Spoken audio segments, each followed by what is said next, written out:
Welcome to my second devlog on my game, Rent to Defense.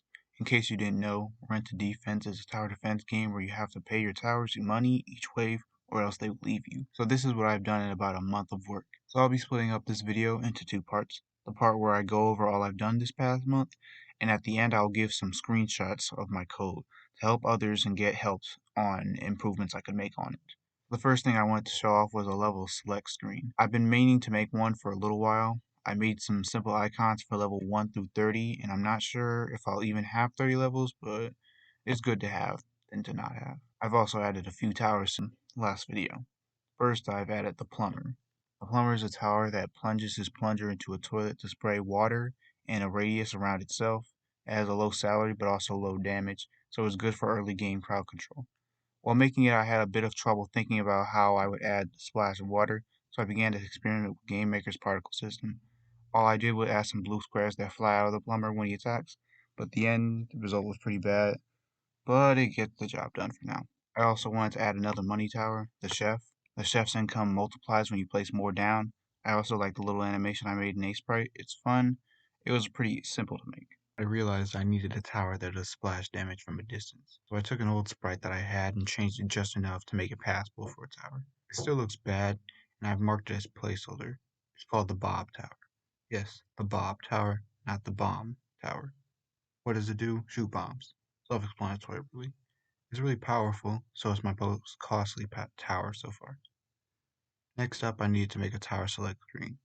At that point, I just had a level and a level select screen, and I couldn't choose my towers, and I wanted to change that. The first thing I did was draw a mock-up of what I wanted it to look like. I wanted it to be somewhat similar to the Dungeon Warfare, where your towers were along a grid, and you could see the tracks so you could plan out what to do accordingly. So what I first did was make all the tower selectors turn gray when clicked. After a couple of hours I had working, so chosen towers are stored to an array, and when you click on the start button, the corresponding tower icons are placed on the right side of the screen. I also modified the idea of being at the level as you play, and instead settled on having a screenshot of the level in the top right-hand corner of the screen as you play, that you can enlarge when you click on it. You may have also noticed that the phone, yes, it's a phone in the top left corner, is also present. I can't really say much about it right now. I can't even say if the feature it's supposed to associate with is even going to make it into the game, because I don't want feature creep to occur and I already have a lot of stuff planned that I haven't implemented yet. You may have also noticed my game looked a lot uglier in my old video. That is because I didn't scale my game properly. Without going into much detail, or any, I fixed it and now my game looks much better. In essence, my game had a glow up. Along with better scaling, I added a movable camera that you can zoom in and out of. I also did a little bit of stuff with the UI and did some changes here or there I can't remember, so I can't really pinpoint everything I've done.